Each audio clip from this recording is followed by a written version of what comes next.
gentlemen. It's just a little surprise because I speak some words in English, but after I stop because I'm not allowed to do all the speech in English.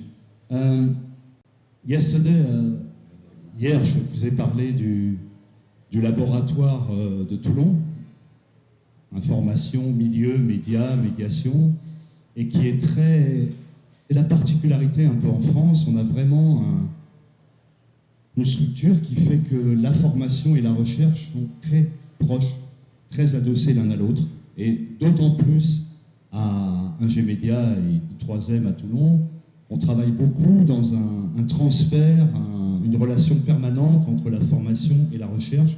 C'est ce que Philippe vous démontrera ensuite. Alors, juste pour vous donner... Je peux? Ok.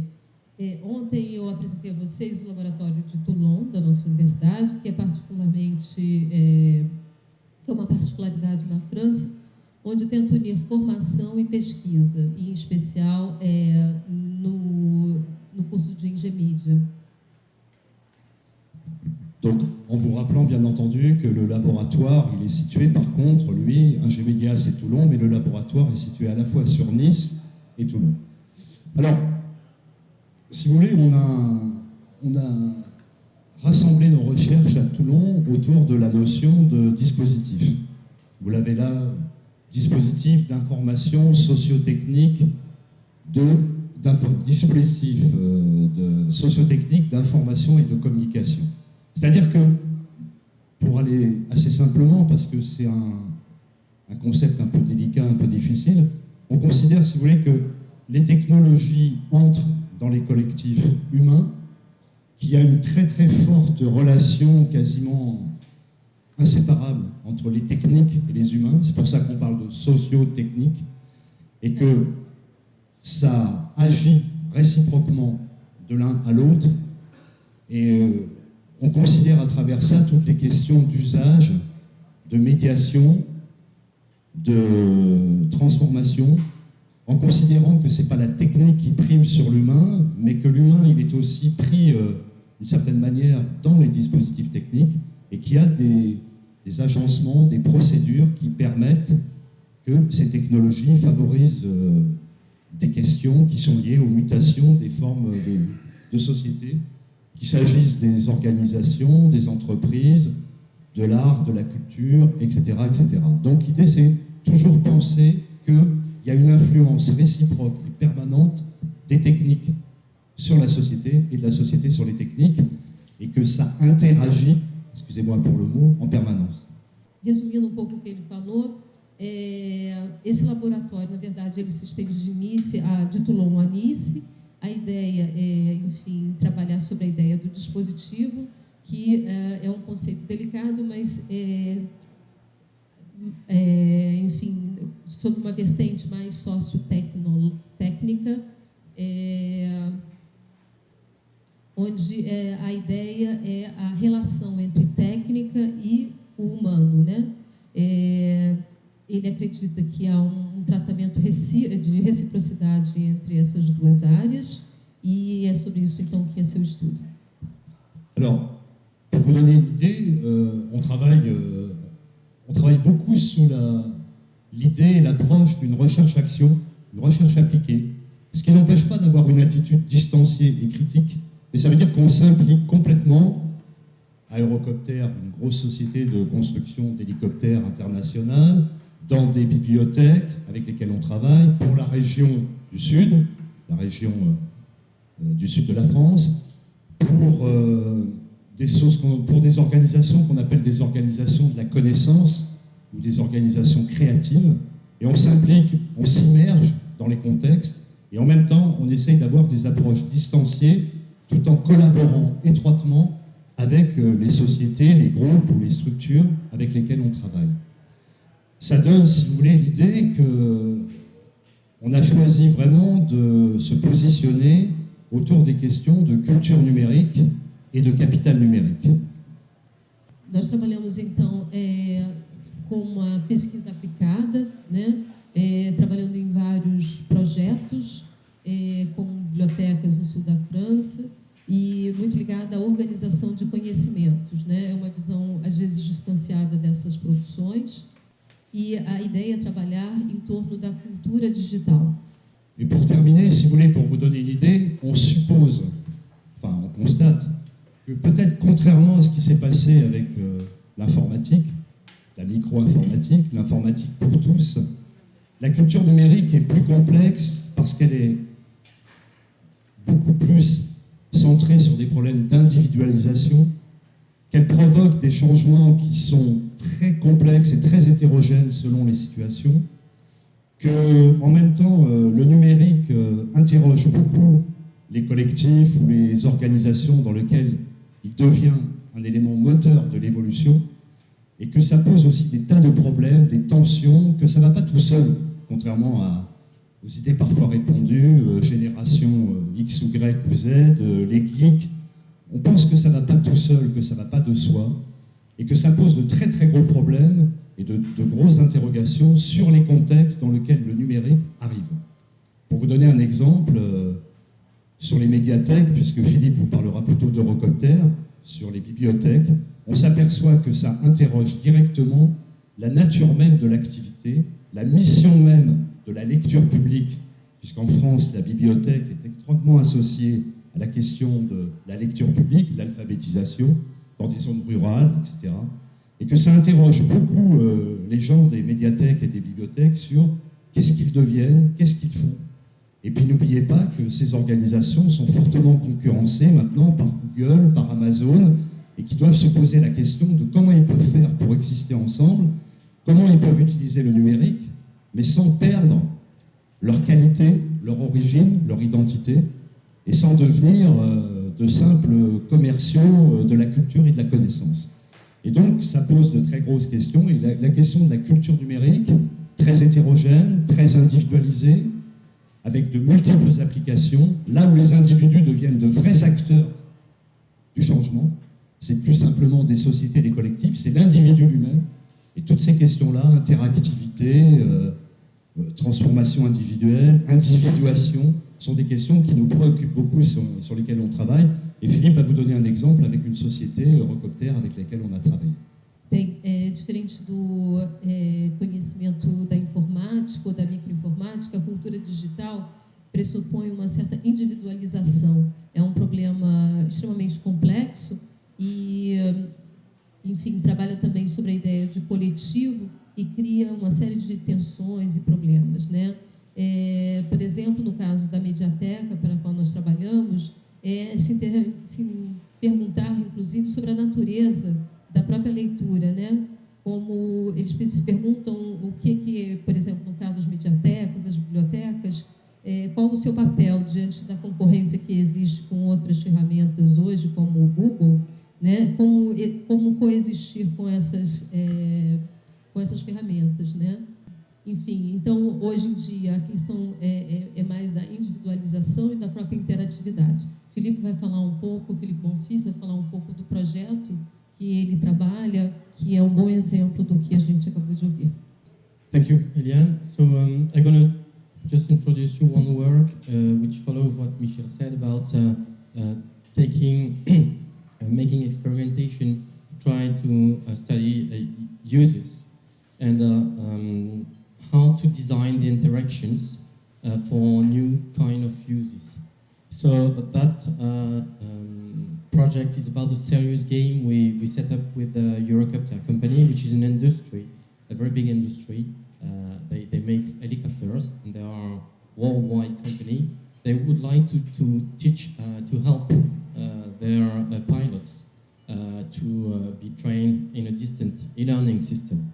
So we developed a serious game on a tablet, an iPad, or Samsung Android system. And the objective for the pilot was to be trained about what we call human factors and taking decision in complex situations. So our work was to design interaction using text, images, and a 3D engine to help pilots to fix and to face two situations. One situation which is to prepare the flight, and the other one is to fly and to take So we made two kinds of interfaces, one which was in 2D, so I'm going to give you some example after, and the other one was the 3D engine, so flying and taking decision in a real-time context. And the problem was also to integrate that there were several characters. The pilot, of course, but also people inside the helicopter, and also people giving some informations by audio, like the flight manager, which was in the company and not in the helicopter. So there is about 3 theoretical aspects regarding those designs. The first one is to be able to design something which consider that the subject, the player, will be able to do different things and to be what we call a spectator, because he looks at the situation, he has several things to choose, and then he's an actor, because he's got an avatar and he will be involved in the situation. So those 2 kinds of situations are very important to design several different actions. And also the second aspect is the point of view. The pilot can fly out of the helicopter, is what we call a decentration system, or is in the eyes of the virtual pilot, so he pilots the real-time engine. This is 2 different kinds of situations. So we also observe what kind of situation people playing are choosing, depending on what kind of decisions they have to take. And we use several measures. So we use images, text, and also audio. The audio is a very important thing. So the design is about a very important situation, which is human factors, taking decision in case of very serious problem. But we also decided to design characters like humoristic characters, and those islands are the different kind of missions. So you see over there, the second screen below is about the choice of the character. Any pilot can choose a specific character, and then he's got the 3D engine, so he can fly. And he has 2 kind of point of views.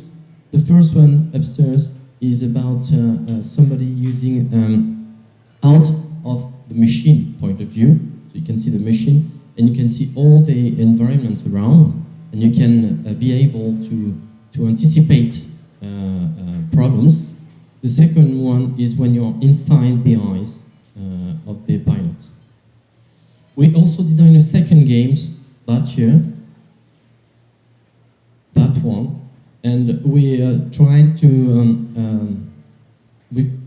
it was a different project, but we're going to see in the following month how to study the application made by students. Some of the students are inside the room here, and to try to make the same kind of analysis depending of the uses. So that project is called ISAC. And you have also a new character with it, who is the machine help character, I could say, helping the people while they play. This is a small helicopter. It talks and gives some messages. So let's finish. I have finished because I think it's better just to stop about that and talk after.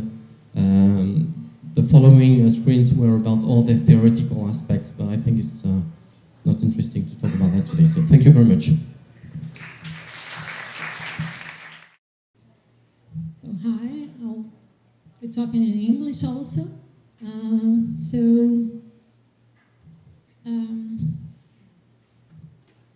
I'll be talking about the Electronic Art Lab, which is the lab that I coordinate at PUC-Rio at the Department of Art and Design. And I will start with a quote from Paulo Freire. Many of you might have heard of Paulo Freire, a very famous philosopher and educator. And he says that knowledge emerges only through invention and reinvention, through the restless, impatient, continuing, hopeful inquiry human beings pursue in the world, with the world, and with each other. So that's what I would like to talk about. That's what I think I do It's about invention, reinvention, and inquiry. And I would like to add 3 more words, which I think are very, very essential to education: motivation, engagement, and responsibility. And by having this at the Electronic Art Lab, through invention and reinvention, through the restless and patient continuing hopeful inquiry, we have been motivating students and teachers. We have been creating engaging experiences in education, and we have been developed social responsibility, which I think is very, very, very important part of the process. So, we've been dealing with a lot of different things along these years. We started in '92, and every time we discover a new frontier to which we have to stretch to. And we are a very, very happy group of people. We have different teams all the time, and different settings and different contexts. And I'd like to read something I wrote in 2000 about the lab, and I presented at SIGGRAPH, and it was called Teaching Computer Graphics in Brazil: Social Commitment, Creativity, and Passion Against All Odds. So it doesn't matter, it looks very impossible, but it's not. The Electronic Arts Lab is an arts laboratory where educators, graduates, and undergraduates from science and arts disciplines come together to create and produce art and design projects. At all stages in the projects, a methodology of dynamic, democratic teamwork prompts participants to play new roles. Musicians choose colors, animators discuss codes, and programmers create images. Clients range from God to devil.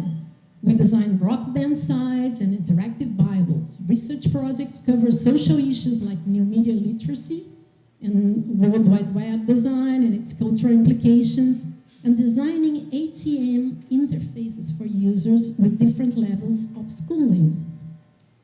Educational results prove we are on the right track.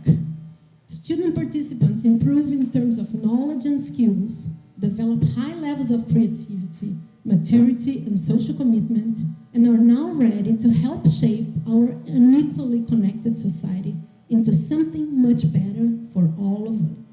So that was 13 years ago already. We were talking about these things. And this is how we act. This is what we are. A group of people, very passionate people from all different ages and different profiles. And we've been dealing with not only theory, but a lot of practice and traditional materials and new technologies. And we've been dealing with things like, for instance, we created an animation in Lego and things like this. And we've been trying to work on all different sectors. And there is something that we have to talk about, which is the methodology, the theory. So there is an orientation. So technically, I'm the orientator, okay? I'm the coordinator of the lab, I'm the teacher, so I would be the orientator. And we have a group of people who work with me, around me, and we've been dealing with a lot of different disciplines. We talk about all kinds of subjects. We've been dealing with all these things. And we've been reading a lot of different authors.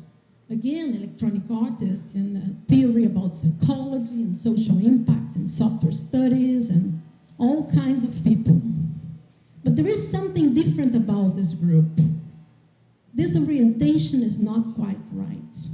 In fact, what happens is a disorientation. And disorientation is the opposite of orientation. So this is my methodology, is to disorient the students and my colleagues. Some of them are here today. And another thing we do is we actually create some kind of merging between theory and practice. And the disorientator is there, disorienting both teams, the theoretical and the practical one thing we like about the way we work is that some people who work in the theory, for instance, a PhD student of mine decided he would like to take part in one of the practical projects. And the opposite also goes wrong. And people who work in the practical side decides to take an MA, to study, to do something that will lead him or her to a different theoretical level. So we have this merging happening all the time. And this is more or less what happens. This is what we call the electronic art lab. So this is more or less the idea we have. And how about the team of people who work with us? So again, there is this disorientator, and we have an interface designer, we have a graphic designer or illustrator or animator, programmers, we have hybrid programmers who are people who don't like to call themselves programmers because they don't feel like a typical programmer, so we call them hybrid people, researchers, media and sound and video. And we always work with some kind of scientists, junior or senior scientists also. And again, if it looks very organized and tidy, this is more or less what happens, and this is what our team looks like, in fact. So we talk about people discussing in a round table. We discuss all kinds of subjects. Of course, there is someone who is in charge for the music, there is someone in charge for the animation, but we all discuss all the details, everything together. This is a typical methodology we apply. Okay, so let's see some of the things we've been doing, and I have not a lot of time, so I chose a few representative works that I thought may give you a good illustration of what we've been doing. So in 2001, we are always questioning things, okay? I mean, we follow this idea of questioning. So in 2001, people were talking about the world, the entire world is connected. Everyone is on the web, everyone is connected.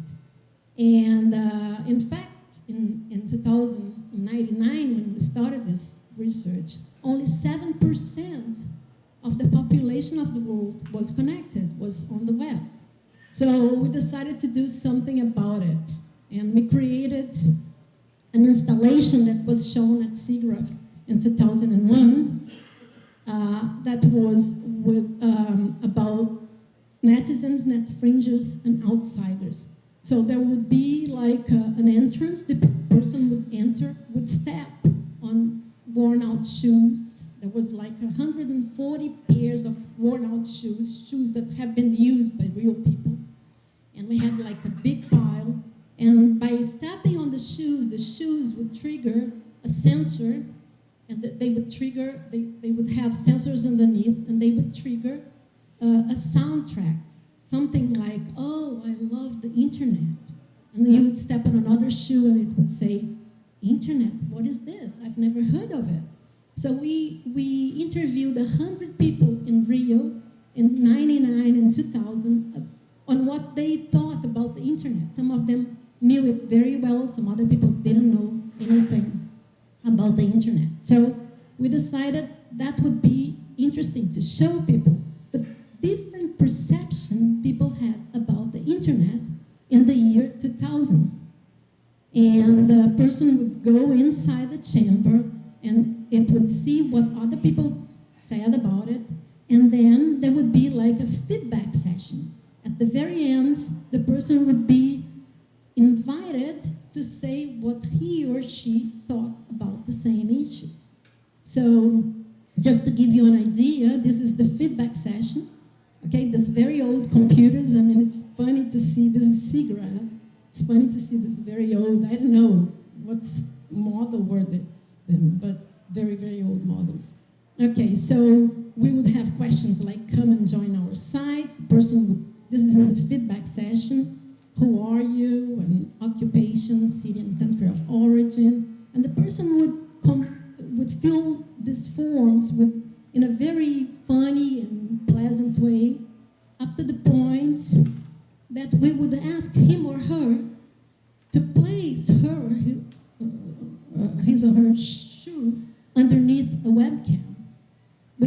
exactly underneath that, and the person would put the shoe, the foot, on a certain template, and we would actually shoot. We would take a picture of the shoe, and the shoe would become part of the pile, of the virtual pile, in real time. So the process was very funny because in the end we had people like Jim Blinn, you know, very well-known researcher and the creator of Mathematica, and he would be there, and people would cope with this thing because it was funny, it was pleasant, it was nice. Wilfried Stocker, the curator, the director of Ars Electronica, and Camille Lutebeck, a very well-known artist from the United States. And we had 800 people, actually, we had this exhibition for 4 or 5 days only. 800 people decided to get inside and put their shoes and respond to the questionnaire and all that, because it was easy, it was funny. Okay, so, and we had all kinds of tricks. We had like parts of the site where all the words, people who talked about communication, people who talked about access, people who talked about ideology, you would click on the word on the right, and all the faces of all the people who were there would appear. Okay, so another project was in 2005.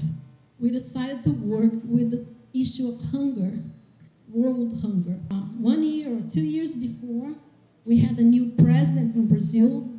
First time we had a working party president, Lula, and first thing he did when he entered, when he started being the president, was something called Fome Zero, zero hunger, and we decided to do work about this. And we had like a cafeteria setting. In the cafeteria, the person would pick a tray and would go with this tray along different sections. And we interviewed, again, 100 people during what they would call lunchtime. No matter what, if it was someone in the hospital taking some kind of medicine, that would be his lunch.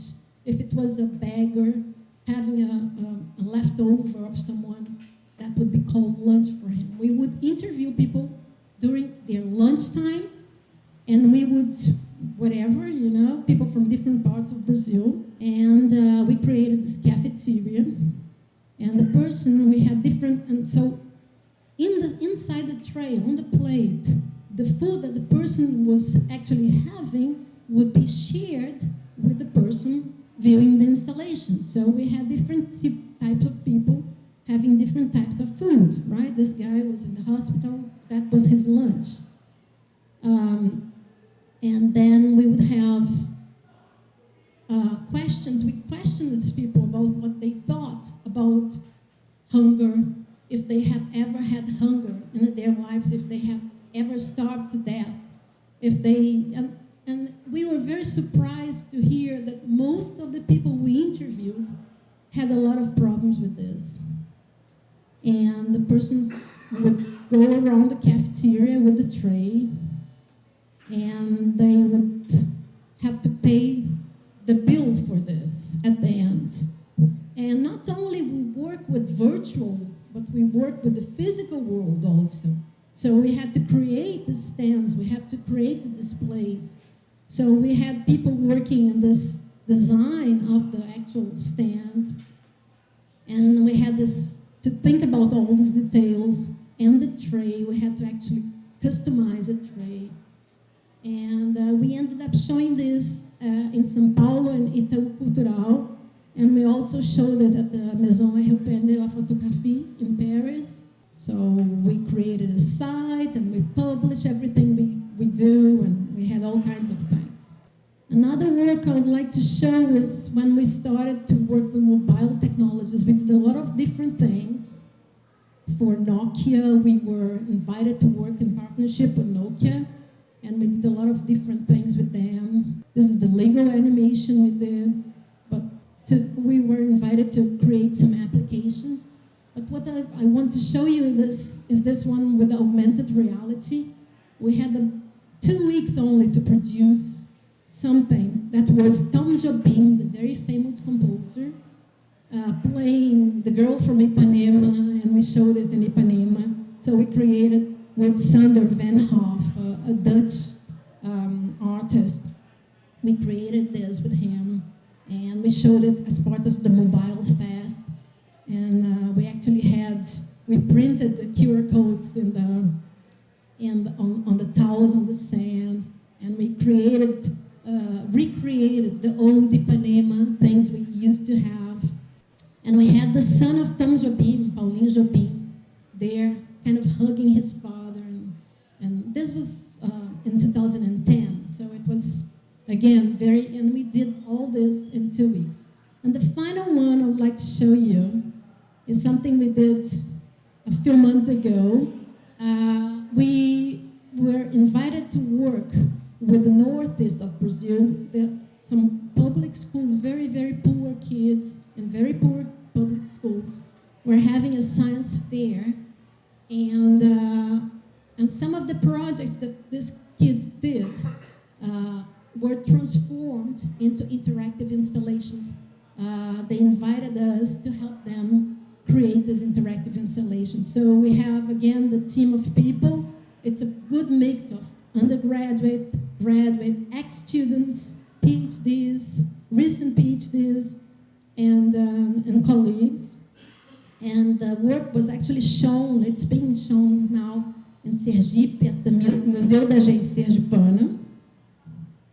And we had to deal with two different subjects. First was how to catch crabs in a non-predatory way. That was one of our challenges. And the other one was how to explain how a solar stove works, how to create your own solar stove. Two very, very low-end techniques that have to be shown and taught. So I'll first talk about the solar stove, and we had to do a lot of designs. And in the end, we decided to create like a game, like an interactive installation. And we always have the sketches, and we always think about things in a very different way. And we started to work with this idea of having a real solar stove and an interactive side-by-side. And we decided to have 9 categories, 3 different times of the day, 8, 10, and noon, 3 different types of weather, sunny, cloudy, or rainy, and 3 different types of food, rice, beans, and corn. And not corn, but manioc.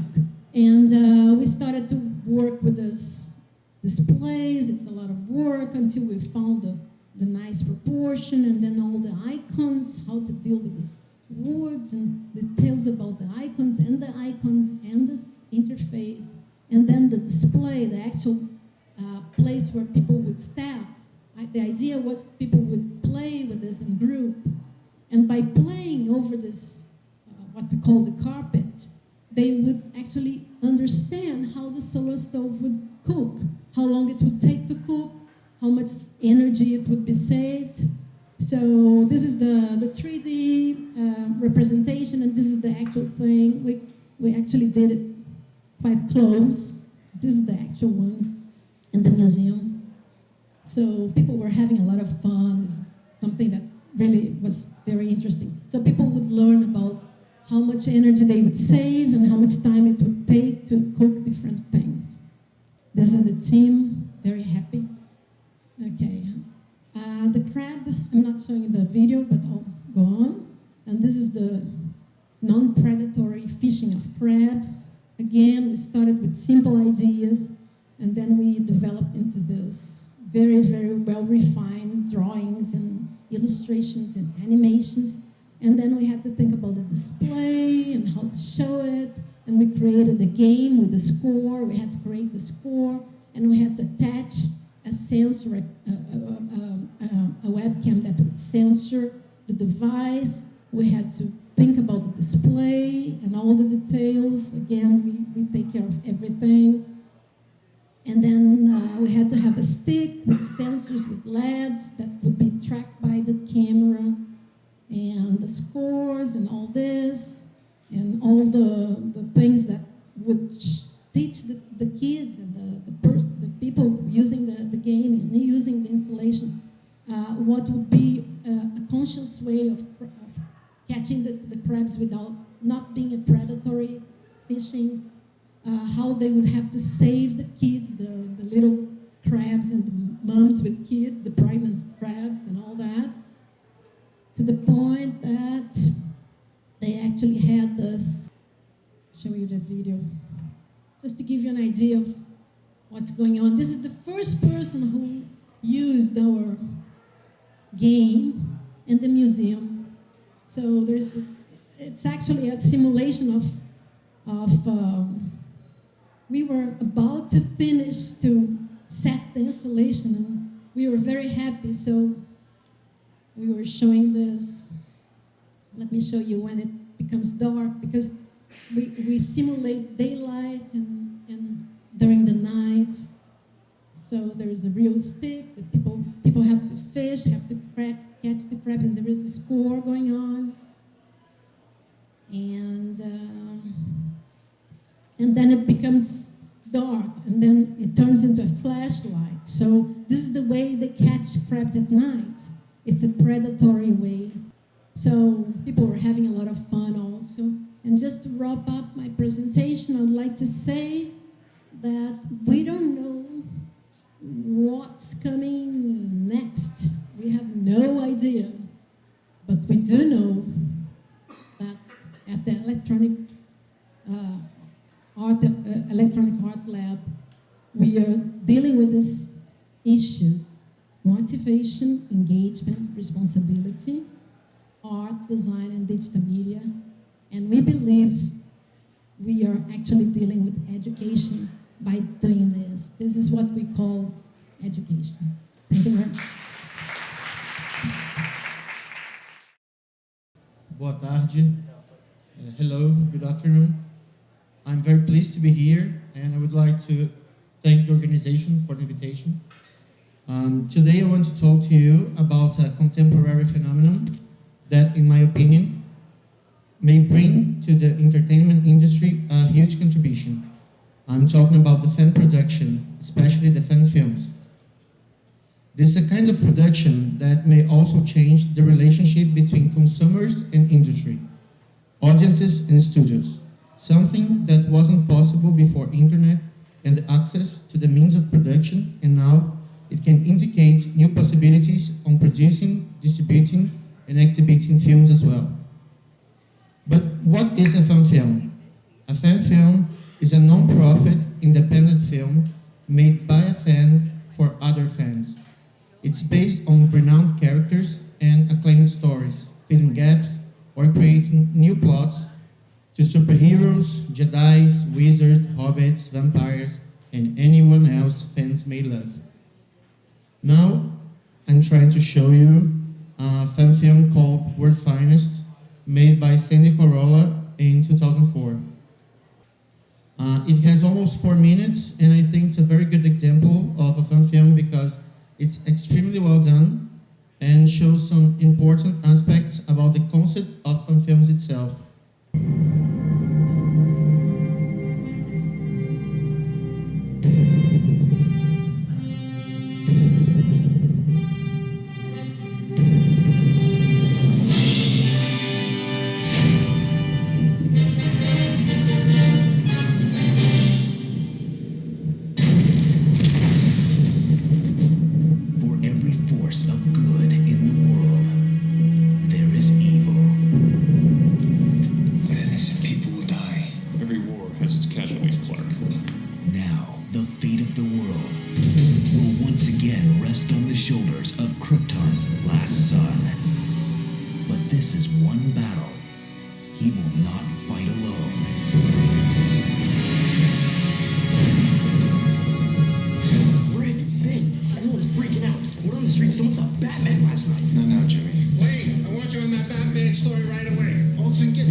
Trust me, you let people get too close.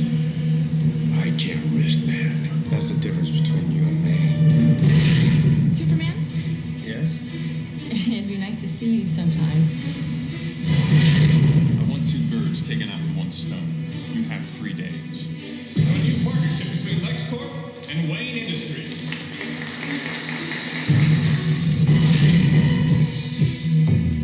Smallville, are you jealous?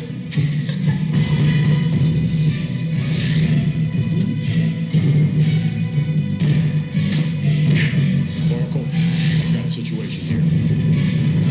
You're gonna break into the White House. Just another building, Clark. A few more guards, 2 more locks.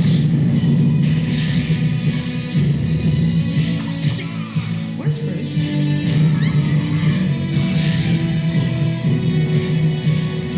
He doesn't talk much, does he? He's a strong silent type. Me?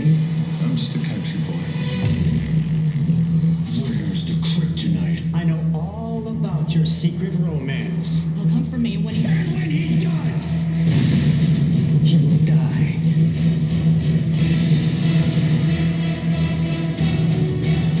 What have you unleashed, Luther?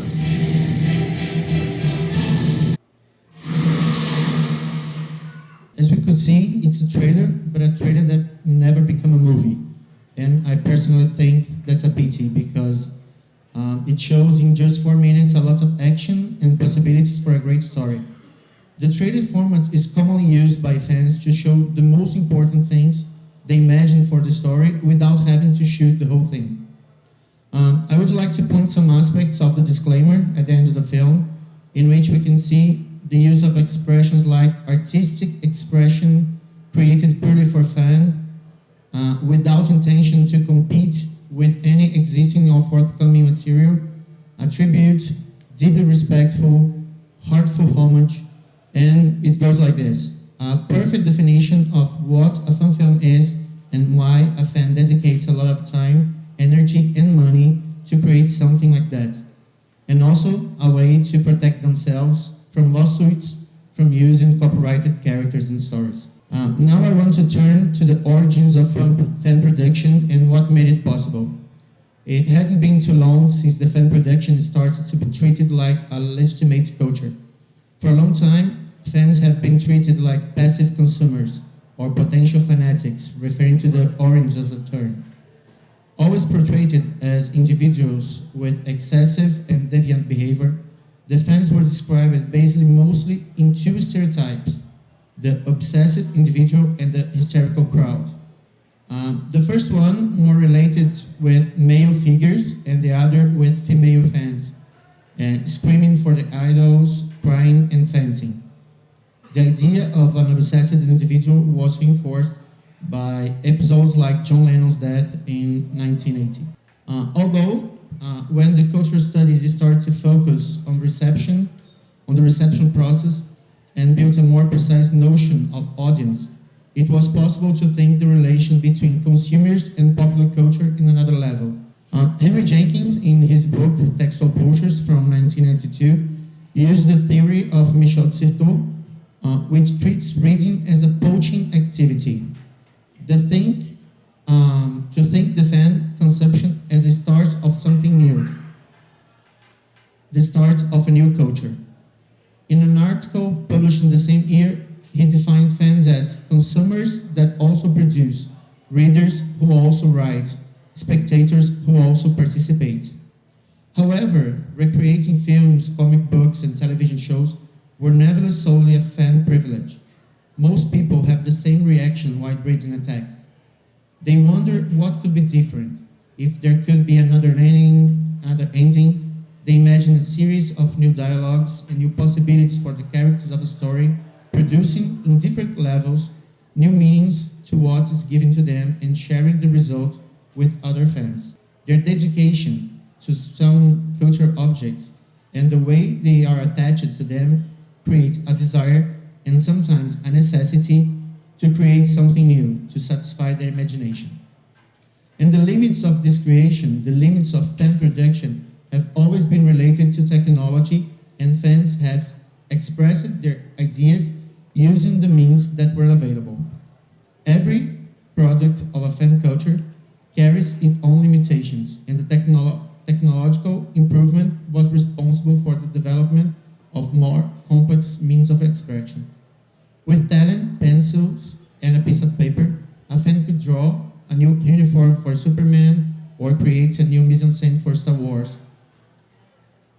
With the same tools, it's possible to write a new ending for Harry Potter stories or new lines for some movie character.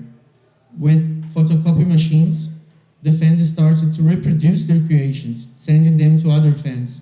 Years later, the internet did the same thing in an extremely larger scale. With the rapid technological development, easier access to cheaper equipment, such as new digital camcorders, and the variety of new possibilities in production and exhibition, fans have been able to trespass the limits of their imagination from drawings and stories to more sophisticated formats. Fans that are not able to find in the official market what they wish now have the capability of producing new movies they would like to see and make them available on the internet for others.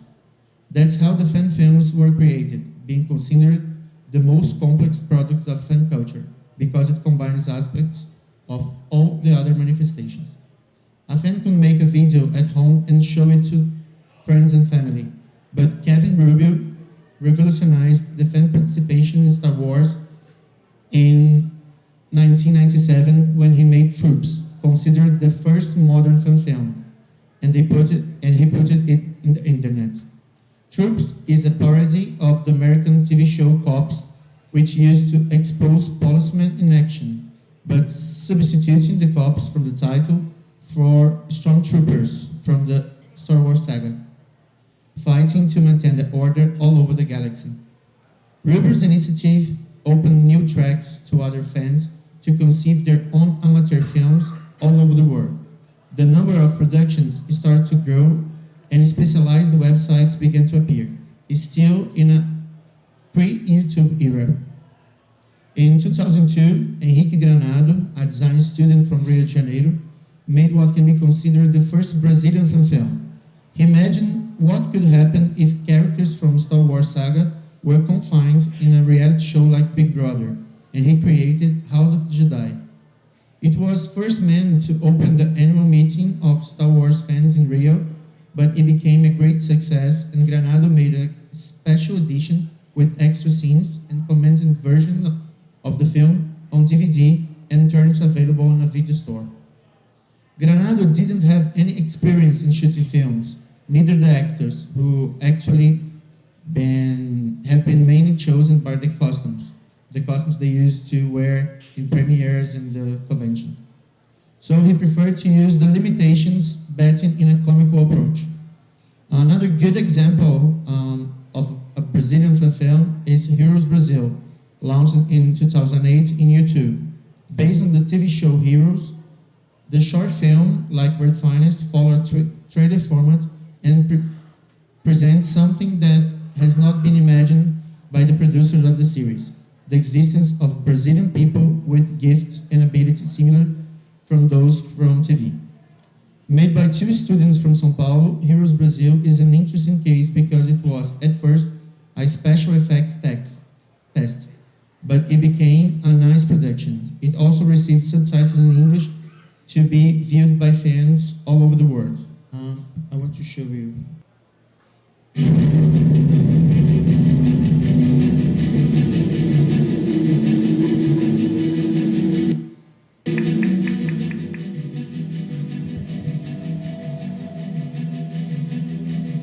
The two students that made the film, Fábio Tabá and Fernando Medici, had never worked with cinema before when they decided to shoot some short films.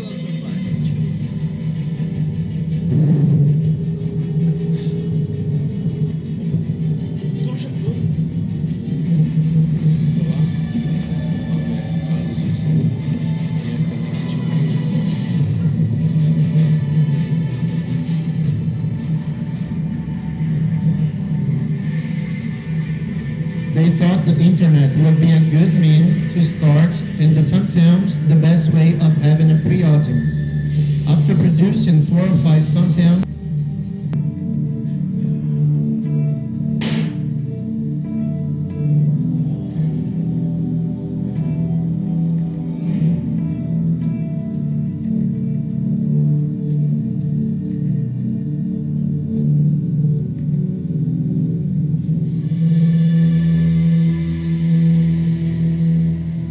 Chris Bouchard, an English fan of The Lord of the Rings, was thinking in his audience when he started to put online some videos of his first film, The Hunt for Gollum. In 40 minutes, the fan film tells the story of Aragorn, character of the epic saga, looking for Gollum, who was the last owner of the One Ring and wants his revenge. The episode isn't in Peter Jackson's trilogy, but it represents an important event in the saga created by J.R.R. Tolkien. The independent film took 2 years to be done by Bouchard and about 100 people between fans and volunteers. Cost no more than $3,000. Teasers and trailers were available on the film website, and 1 week after the announced premiere, a world premiere, the fan film had almost 1 million viewers. A remarkable number for this kind of production and something to pay attention on. It is easier to deal with the stories and character you know very well when you are trying to do something new, like directing a film for the first time, but sometimes using those well-known stories and characters to gain an audience and create your own product can be a serious risk. Because of some legal aspects, sometimes the film production doesn't please the industry. There are lots of lawsuits against fans who made use of copyrighted characters and texts. And back in time, some companies tried to ban fans from producing, but they realized it would be impossible, and they created some rules to maintain the integrity of the object, like Lucasfilms, that created an annual award for fan films. After that, they saw they could use the film production in their favor. I believe the film production is a place of development of tendencies, talents, and professionals. With their production, the fans can lead new ways for industry and develop new writers, directors, actors, producers, for example. Fans are experts in the cultural objects they love, and their texts will please other fans because they are made for them, while the official productions are conceived for mass consumption. The fan production acts at the same time as a training field for people who want to work with entertainment and a place of tendencies in the contemporary cultural production. As these fans use the tools and means available in the industry in their favor, this use also points new possibilities for this industry and for other people who are beginners, working independently, with the same energy, waiting and fighting for a place of their own. Thank you.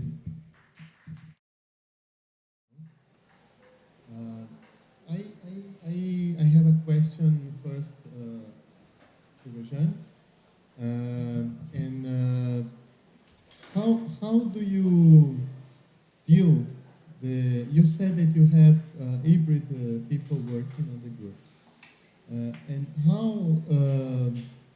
do you work with the brainstorms of the ideas, or who rules basically the originalities and with the upcoming ideas that you are working on? This is a very good question. We all consider ourselves hybrids in some way, right? Because in a way, everyone knows a little bit about digital media and also about something else, right? So we are all hybrid people, right? Some people have a taste for music, some people know how to draw better, or some people who know how to write, to publish. So we are all hybrids, but some people are more hybrid than others. So we like to work with programmers when they adjust, when they adapt, when they have this power of listening. And we like to be taught the same pragmatism, if you like, the same objectivity by the programmers. So a good combination is when someone who knows how to program and has this very line-by-line attitude conforms a bit more into what we think is the right way to be, which is, yeah, maybe, perhaps, instead of yes or no. And when we say more, oh, yes or no, then perhaps, or we don't know. So a good combination is when the programmer affects us and when we affect programmers in a very well format, if you like. We had a program, okay, I'll tell you an anecdote to illustrate what I'm saying. We had a programmer, Alexandre Skirmi. He worked with us for many years. In the beginning, he would say, oh, you were discussing the shade of blue? I mean, what's the point? Why you're discussing the shade of blue you're using? And after 3 or 4 years, one day, he said, oh, the blue is not right. It was blue, exactly the same thing. The blue is not right. This is not the right blue. And the whole team remembered for all those years that he was making fun of us. So actually, if a programmer tells us that the shade of blue is not right, we are on the right track. I don't know if I replied to you. Now I wanted to ask about the serious game you are developing. So I saw that the simulator is running on a tablet. And how do you work for the realism of the interface that is supposed to be in a helicopter using a very limited hardware like a tablet? In fact, that project was made by students, but working with the Eurocopter staff. So all the database, the 3D database about the products, the helicopter, all the engine was delivered by the partner, by Eurocopter, and they just remade different things to optimize the files. And the other part of the environment with the character, well, completely designed by the students and teachers. So the idea was to keep a very, not very funny, but a funny aspect of the interface, but talking and playing and learning about serious things. You know, that's the mix of serious games, in fact. The environment use a very standard and specific tools and contents, but in a funny way, a gaming way. But how do these people of fan deal with copyrights and author direitos autorais? They do what they want. They don't care about that. Sometimes they put disclaimers after the fan films. That's a way to protect themselves, but they think they have rights. The characters are their characters, the stories are their stories. They're also owners. A fan thinks he's owner of a story, of a universe, so he can do that. He can recreate, he can reappropriate, and sometimes this kind of production or stories and everything, it's a way to criticize the original, and they don't care about, until they get a lawsuit, they don't care about the copyright. I forgot to answer your second question, which is about the ideas, who is the owner of the idea and all that. I forgot to, okay. So, we are very democratic. Usually our works are listed in an alphabetical order, no matter who did more or less, but usually we have an alphabetical order. Pedro, who is affected with the fan films out of the fan community? A indústria é afetada por isso? Como é que é a resposta do fan filme? Quem responde ao fan filme além da comunidade de fãs? Yeah, only fans were affected by the fan films and fan production before internet, because all the productions used to circulate inside the fan community. After internet and the access to this kind of production, now it can be considered like part of the original text. Like if I like TV series and fans start to producing a lot of different text, fan films, fan fictions and fan arts and everything about a series, a program, the industry tries to, not tries to, but it's part of the story. So it brings forth the fidelity of the fan. It's like a paratext. It's something related to that. And in the world that culture is being conceived like in a transmediatic way, this kind of fan production acts like another level of the text, another element of the universe, like stronger universe, not stories, but universes. One question? Nice question.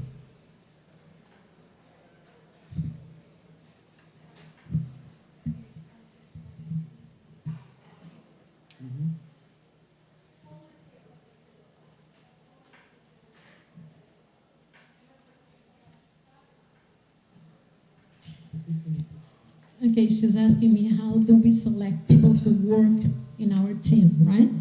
It depends on the project. For instance, the augmented reality project. We had 2 weeks from scratch, from zero. And then I teach freshmen, I teach calouros, people who have just entered the university. And I decided to select among them who wants to do this. And then there were like 10 people who had just entered the month before they have entered the university. And they did not know anything about augmented reality. Neither did I. You know, it was like, okay, let's learn together. And then we started working. We had only 2 weeks to do this whole thing. So, okay, the mobile telephone also we did with ex-students, current students, professors, colleagues. It depends. If we have a little bit of time, then we can interview, we can talk. Usually what we have is what we call PIBIC, Iniciação Científica. Eric Emanuel está aqui.